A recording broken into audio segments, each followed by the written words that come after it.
அசோசியேஷனின் 9வது ஆண்டு பொதுக்குழு கூட்டம் மற்றும் பதவியேற்பு நிகழ்ச்சி கோவை அவினாஷி சாலையில் உள்ள கிராண்ட் ரீஜன் ஹோட்டலில் மிஷனரி டிரேடர்ஸ் அசோசியேஷனின் 9ஆம் ஆண்டு பொதுக்குழு கூட்டம் மற்றும் புதிய நிர்வாகிகளின் பதவியேற்பு நிகழ்ச்சி நடைபெற்றது.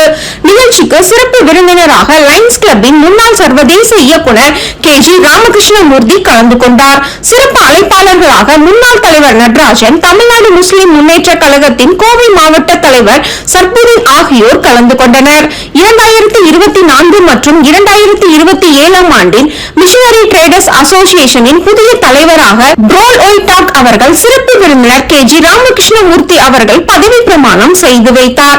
மிஷனரி டிரேடர்ஸ் அசோசியேஷனின் செயலாளராக சலீம், பொருளாளர் கார்த்திக், துணைத் தலைவர்கள் ஜெம்பாபு, முத்துராமன், துணை செயலாளர்கள் இப்ராஹிம், ஜெயமுருகன், PRO முத்துசாமி, ஆலோசகர் JR ரத்தன் ஆகியோர் புதிய நிர்வாகிகளாக பதவியேற்றுக் கொண்டனர். தொடர்ந்து நடைபெற்ற மிஷனரி டிரேடர்ஸ் அசோசியேஷனின் 9ஆம் ஆண்டு பொதுக்குழு கூட்டத்தில் பல்வேறு தீர்மானங்கள் நிறைவேற்றப்பட்டது. தொடர்ந்து 2024 மற்றும் 2027 ஆண்டிற்கான புதிய கையேடுகளை சிறப்பு விருந்தினர்கள் மற்றும் மிஷனரி டிரேடர்ஸ் அசோசியேஷனின் நிர்வாகிகள் வெளியிட்டனர். மேலும் இரத்த தானம், மருத்துவ உதவிகள் மற்றும் பல்வேறு சமூக சேவைகள் செய்தவர்களை பாராட்டி கோவை மிஷனரி டிரேடர்ஸ் அசோசியேஷன் சார்பில் சமூக சேவைக்கான விருதுகளும் வழங்கப்பட்டது.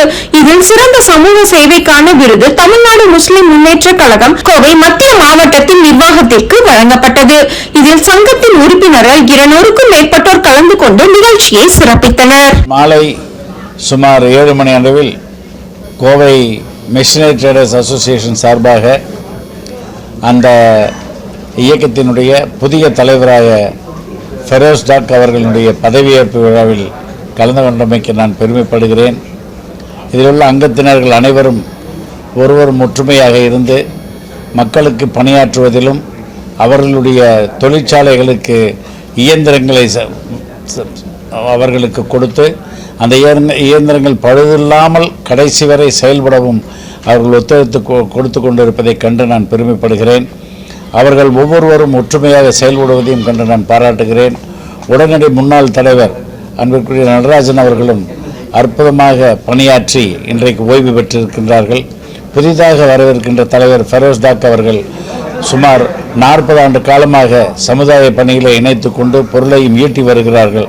சமுதாயத்தின் மேல் அக்கறையுள்ள குடும்பங்களாகிய இவர்கள் அனைவரும் வாழ்வாங்கு வாழ்ந்து இந்த பகுதிக்கு, கோவை பகுதிக்கு நல்ல சேவையாற்ற வேண்டும். மக்களுடைய மகிழ்ச்சியில் அவர்களும் இணைந்து கொள்ள வேண்டும். தொழிற்சாலை முன்னேற்றங்களிலும் தொழில் முன்னேற்றத்திலும் தங்களை முழுமையாக இணைத்து கொள்ள இறைவன் அனைத்து சௌபாகியங்களும் அவர்களுக்கு வழங்க வேண்டும் என்று நான் வாழ்த்துகிறேன்.